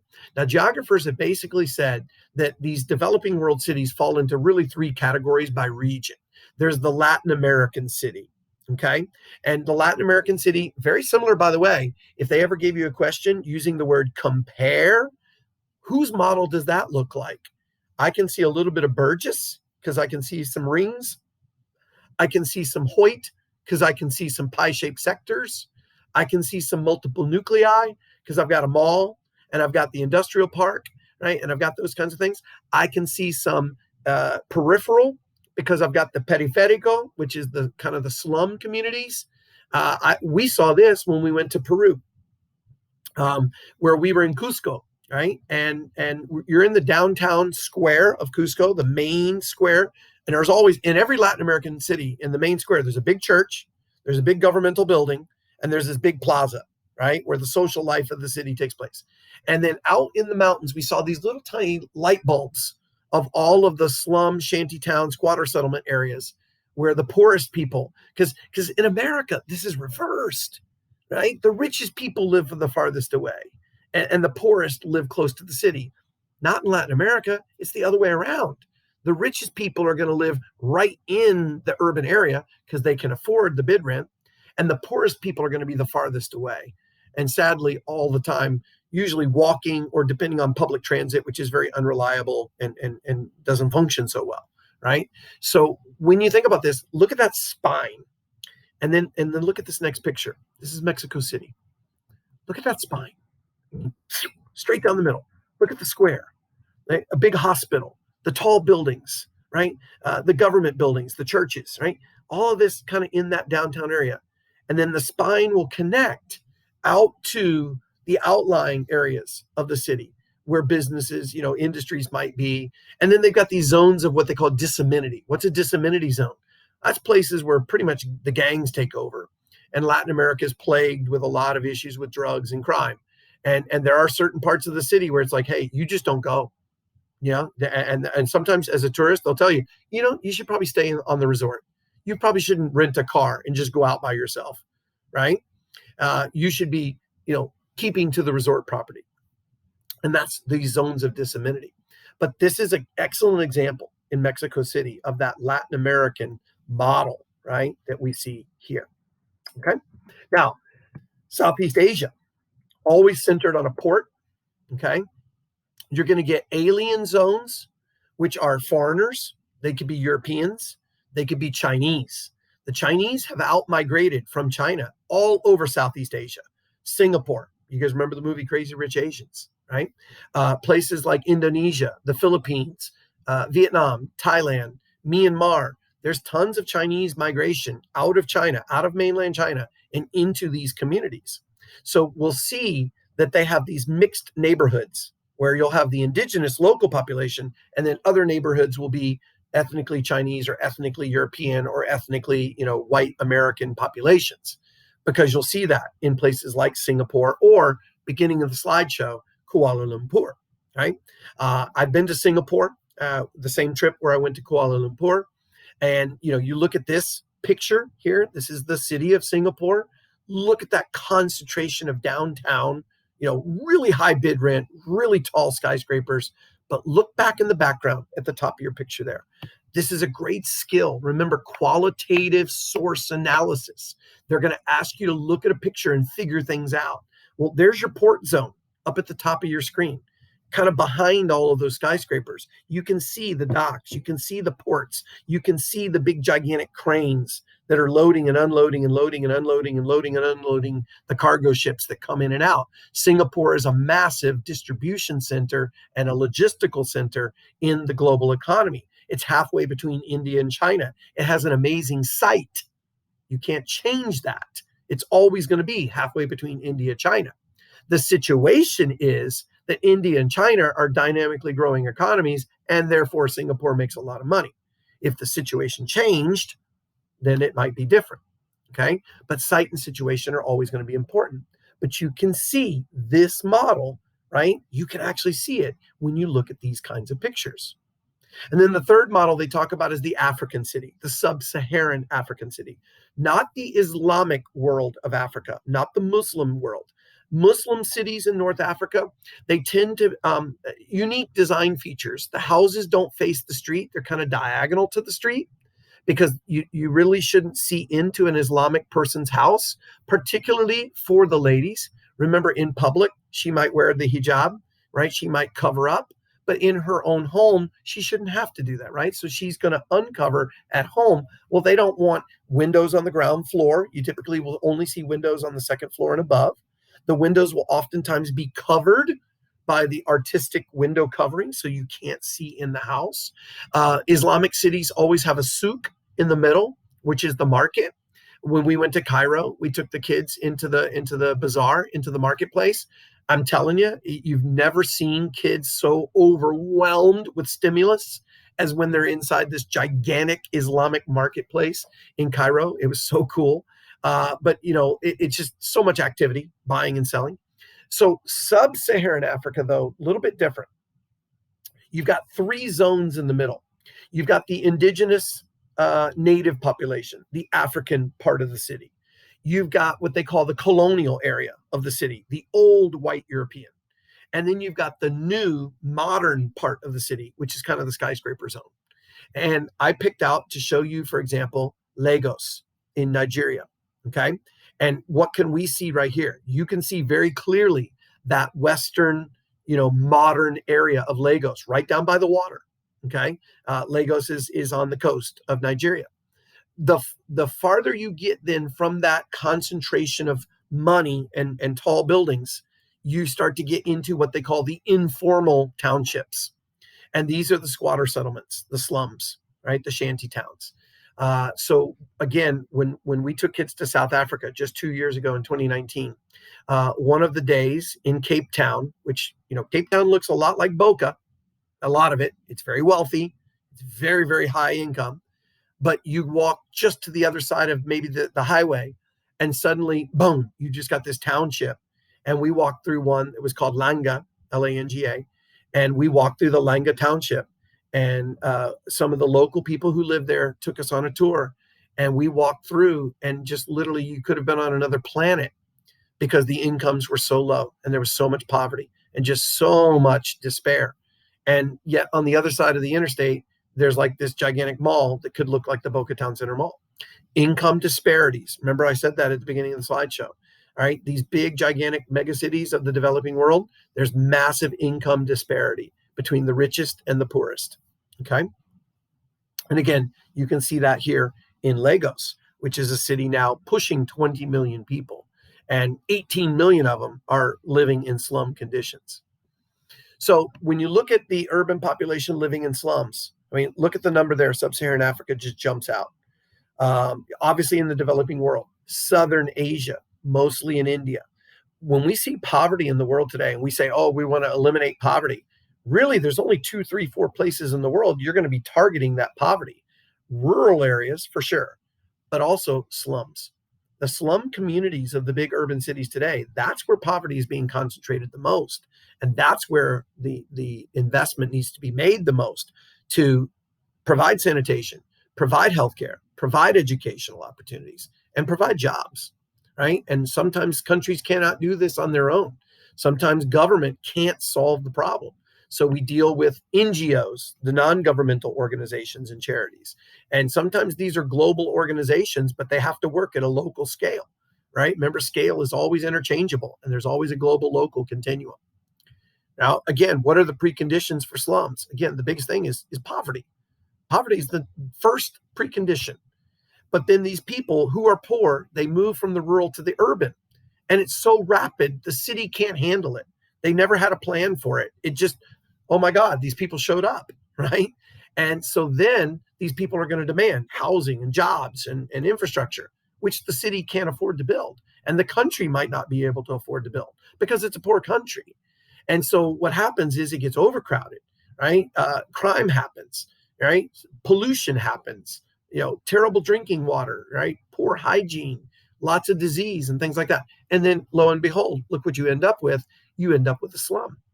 Okay. There's one in Kenya, right? That's called Mathare. Mathare in Kenya is 1 square mile. Okay, 1 square mile, and there's 800,000 people living in that square mile. Now, I'll tell you another square mile across the street from school. There's a square mile that goes from Regency to the Turnpike, up to Clintmore, back to Jog, and back down to Publix. And that's basically, all right, the neighborhood over there, Woodfield.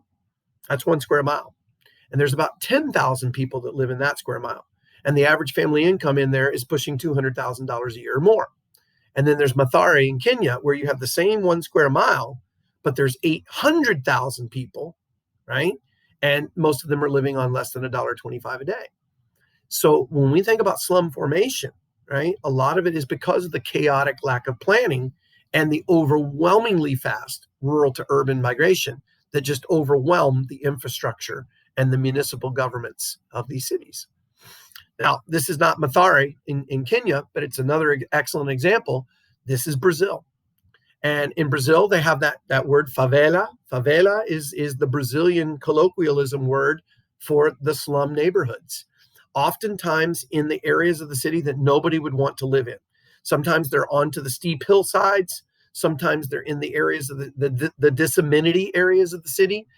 Sometimes in India, you'll find the slums are along the train tracks, or they're along the sewage areas, because nobody else wants to live there. So the poor people will say, hey, nobody's here. This is where I'm going to build my house. It's in-situ accretion. They are literally building with whatever they can find. When we were in Langa Township in South Africa, people were literally taking old scraps of metal and wood and even cardboard and old shipping containers, and they were literally just throwing together some sort of structure that they could live in. And oftentimes multiple families living in these tiny, tiny, tiny little one-room houses, right? Very, very, very depressing to see. But I think important for us to be culturally responsive, right, to some of these issues of poverty in the world, because we can certainly do something to kind of make a difference, right? Little changes in our life can make a big difference to people living in these kinds of conditions. Notice also that there's not a lot of difference between living in the slum and then look at the high-rise apartments that are right there. I mean, literally right there, right? They're almost side by side. And you've got hundreds of dollars a month rent, and then you've got nobody's paying any rent because it's just self-made construction. Now, in the United States, we have our own issues of economic and social disparity in American cities. What causes all white neighborhoods? What causes all black neighborhoods? Now, historically, there was segregation that was based in the law, right? They call that de jure segregation. I always think about a jury, right? Like a courtroom. De jure segregation is like Jim Crow laws, separate versus equal. You guys remember Plessy versus Ferguson? It was literally the law of the United States that you could segregate. But then they strike down Plessy versus Ferguson. Remember Brown versus Topeka Board of Education, 1954. It strikes down de jure segregation. That doesn't mean that segregation goes away, right? There's de facto segregation. People still do it, right? And it may not even be conscious. It may be this unconscious segregation that continues to happen. If you and I played Monopoly and we both played by the same rules, then, we both would have a chance to win. But if we played Monopoly and only I was allowed to buy the best properties and only you were allowed to buy the worst properties, you would lose.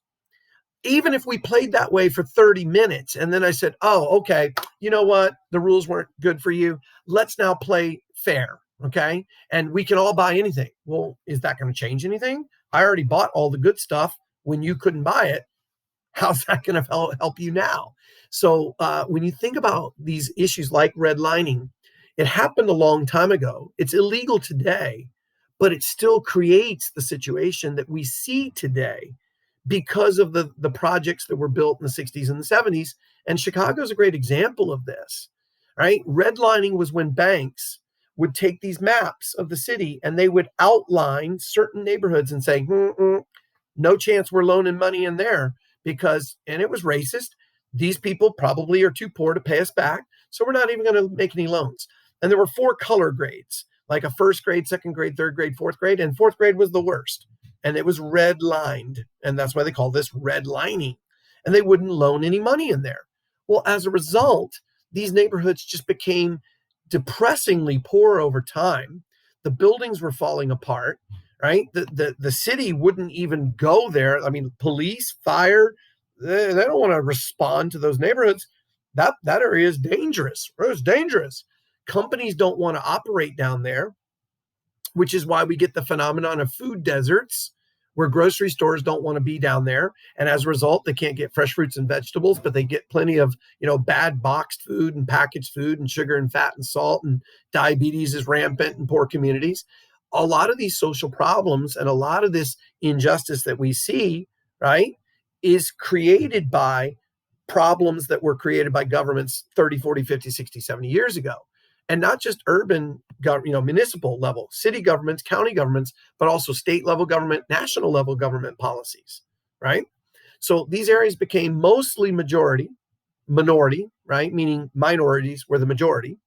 And of course, it's now difficult to undo the damage, but it is illegal today. Banks today have to document that they are making loans not based on race or ethnicity characteristics, but based on income, based on credit scores, which are supposed to be blind to all of those social issues. It's a straight up economic argument. But again, it's hard to undo the ramifications of the redlining.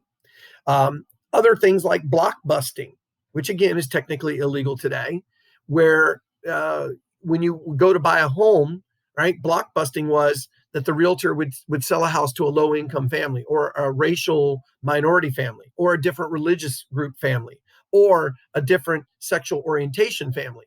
And then it would create, right, more business as people moved out of those communities. They called that blockbusting, right, where you take a block of everybody looks the same and has the same income, the same faith, and the same language and the same ethnicity background. And as soon as you spin one, then it just blockbusts the whole thing, and it created more business. Well, today, realtors will tell you that that's against their code of ethics. They won't do that anymore, right? The reality is, wouldn't it be nice if everybody was tolerant of other people? Sadly, that doesn't always happen. But when we see the public housing projects, it created this permanent issue, right, of poverty in the inner city. And oftentimes they can't get out of it. This is why homelessness is a big issue in modern cities. So here's St. Louis, Missouri. And you can see right down by the river, right by the downtown area, that was where the redlining was greatest concentration of these red zoned areas. Now, if you go on Google Earth and you zoom in on St. Louis and you turn the map so that the river bends right there, right? And then you see the city boundaries and you see the red zone neighborhoods, because I've done this before. Do you know the most common place name you get in all those red line neighborhoods? Dr. Martin Luther King Jr. What is it about American neighborhoods and cities where Dr. King's name is on parks and elementary schools and bridges and those kinds of things? Those areas are overwhelmingly Black populated. They're also overwhelmingly historically redlined. They're also overwhelmingly today low income, right? And again, you could try to solve this. You could try to fix this. You could try to make it more equal. You could try to give them opportunities. And by the way, government does that. There are these Black empowerment zones where they'll say, hey, if you open a business in this predominantly Black community, the government will help you. They'll give you funding. They'll give you special loans. They'll give you all kinds of tax breaks, incentives to try and create empowerment zones in Black communities. But it's hard to undo, right? Decades and decades of disparity in some of these Black neighborhoods that are downtown. And so you end up with images like this, where the inner city has become kind of blighted. Well, again, governments don't always have the money to fix it. But now what's happening is the cities are saying, okay, we need to clean up, we need to revitalize, we need to refocus our efforts on the inner city. These brownfield landscapes, and by the way, the word brownfield, old abandoned factories that they're now turning into like condo units, right? They're taking old abandoned office buildings and they're turning them into, swanky high-tech, computer firms. And sometimes this is government money, right? Urban sustainability, urban renewal, sometimes that's government money, but sometimes that's also private money. Private developers are coming in, private owners are coming in, individuals are coming in and buying some of this land and buying some of these buildings. Right? We'll talk about that in just a second. But what's happening is these old Rust Belt cities, the Chicagos, the Detroits, the Pittsburghs, the Baltimores, right? These kinds of places, right, are creating these newly revitalized neighborhoods, but it sometimes prices out the low income, often Black populations that have been there for decades. Historically, these were their neighborhoods, right? But then we built a big highway that went through the middle of it. They used eminent domain, and they knocked down neighborhoods, and they said, okay, we're going to move you over here, put you in these projects. One of the worst examples of that was a place in Chicago called Cabrini Green, if you want to look that up, Cabrini Green. But it created this kind of poverty class that was almost impossible to escape. Right? So the de facto segregation, that's the one that's not legal, but it happens, okay? Because when the prices go up, because the buildings are being refurbished and redeveloped, now they become more valuable, and it prices out the poor, which means that they get displaced, they get kicked out, they have to go somewhere else. And again, sometimes this is private money and sometimes it's public money. Sometimes it's a public-private partnership that's doing that. When I go to Cincinnati to read AP exams, and sadly, we're not going again this summer. We didn't get to go last year either. It's been 2 years since I've been to Cincinnati, but I'd been there for 10 years in a row before. I almost feel like, if you add it up, I'm there 2-3 weeks a year for 10 years. It's like I've lived in Cincinnati for 6 months. I know the downtown area really, really well. And we walk everywhere. We go out to eat at night. We do things in the neighborhood. There's a lot of this CDC development, which is the Cincinnati Development Commission, and they're buying up these distressed old properties and they're turning them into these swanky apartment buildings, which would be great if you were a college-educated 20-something that was going to become, an accountant or an architect, and then you could afford a $1,500 a month apartment. But what if you were the poor people who have lived in that neighborhood since your grandma built a house back in the 1940s, right? You got priced out. So what also is happening in cities today is a push towards what they call new urbanism. They're trying to get out this old mentality of everything was in your car. And they want to recreate. Now, this is where you got to understand this. Traditional usually is a synonym for old. The old traditions in America were that cities were walkable. It was only in the 50s and 60s and 70s that it became this highway city where everybody was in their car. So when we say we're going to go back to the way it was, we don't mean 50, 60 years ago. We mean 100 years ago. We want to make it more like a sense of community, where you knew your neighbors, where everything was walkable, where you depended on mass transit. They have what they call transit-oriented development, where they plan developments around a subway stop or around a bus stop. You'll get businesses pop up, right? And then in between, you won't have anything, right? It'll be transit-oriented development. Mixed land use, meaning it's residential. You might have a building that's residential up above, but it's commercial down on the ground floor. So the people in the building, they can grocery shop at the bottom of the building, right? They might work 2 or 3 buildings away. Everything's walkable. There's entertainment. There's social space, green space, park space. Everything's pedestrian friendly.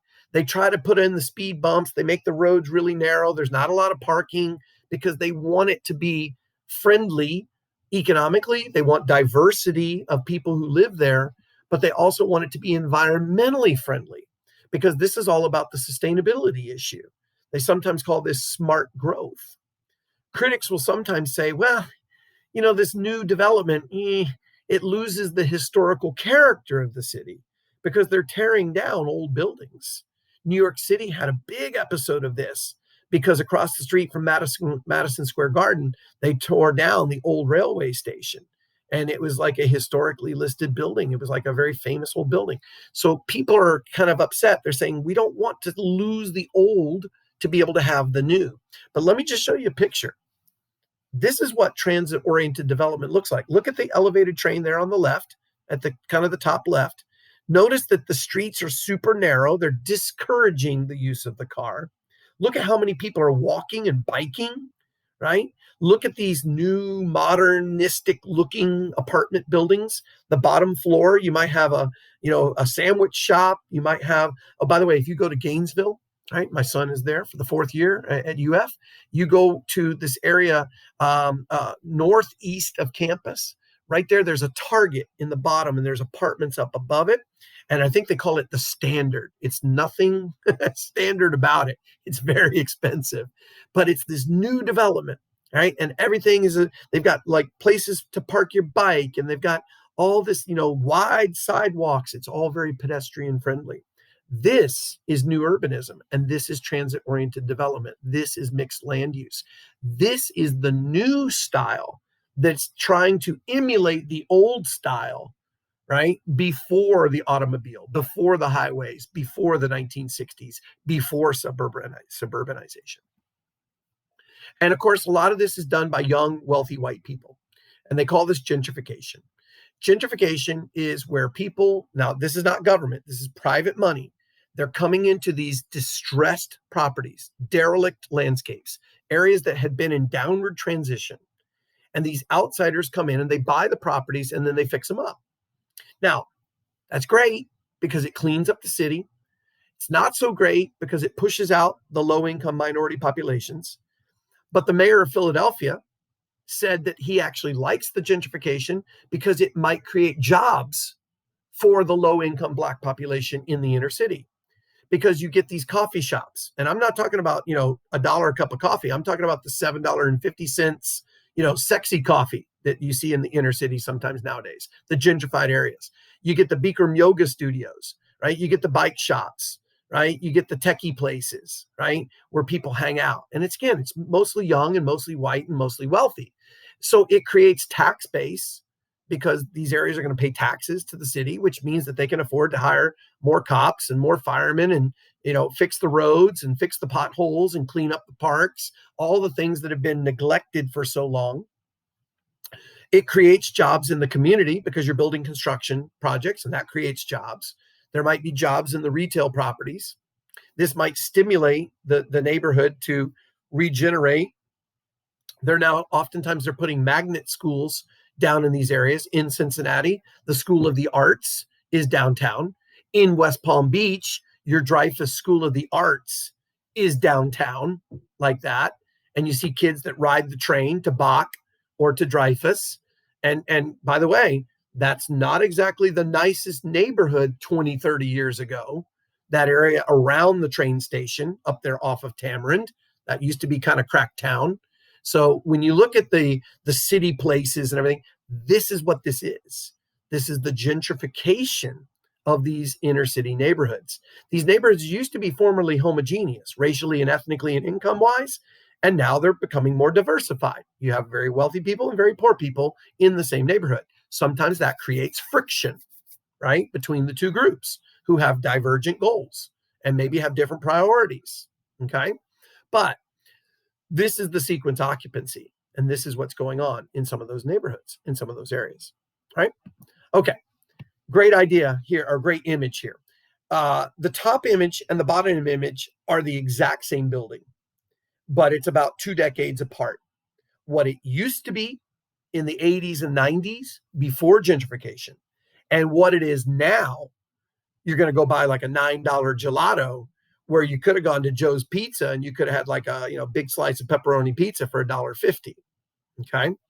And again, what has happened? The fresh fruits and vegetables that used to be available in the neighborhood, yeah, that's gone, which has created the phenomenon of the food desert, right? Where if you've got the money and if you've got the income and if you've got the transportation, you can drive to the grocery store, but the grocery store is gone. It's not operating in the inner city neighborhood anymore, which we have to solve that problem by, community supported agriculture, right? Eating local, taking the old abandoned lots and saying, hey, can we turn that into a vegetable garden? Can we have vertical farming? Can we go into an old building and, use the LED lamps to grow fruits and vegetables? And sometimes communities are working hard to do this. Okay. You guys saw that in the food machine when I asked you guys to watch the video while I was gone. You saw in Detroit, right, where the guy had created, he mobilized his whole community to everybody get up off your butt and let's get out there and let's grow some fruits and vegetables. Okay. But again, this is what gentrification, you can see this in every big city in America. Old rundown neighborhoods are becoming like this, elite yogurt restaurant, right? Gelato restaurant, where, you're going to have the wealthy elites in the neighborhood that used to be a neighborhood of a lot of character, right? Of especially immigrant populations. So very quickly, let's talk pros and cons. Is urbanization good? Right? I'll let you read through this. I'll give you a second, right? And then I'm going to ask you, is urbanization bad? And then I want you to think about everything we saw on the slideshow here about the challenges, right? What are some of the solutions? How do we fix some of the problems? Okay. And what are the opportunities for urban growth? Because remember, cities are places for us to live there and work there and play there, right? So I'll give you a second here to talk about, is urbanization good? And after you pause, we'll now ask, is urbanization bad? Remember site and situation. Remember the ecological footprint of cities. Remember that many big cities in the world today are places where poverty is concentrated in slums.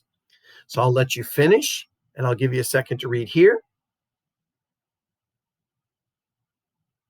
And I'll tell you that we have a test on Unit 6 coming up shortly after spring break.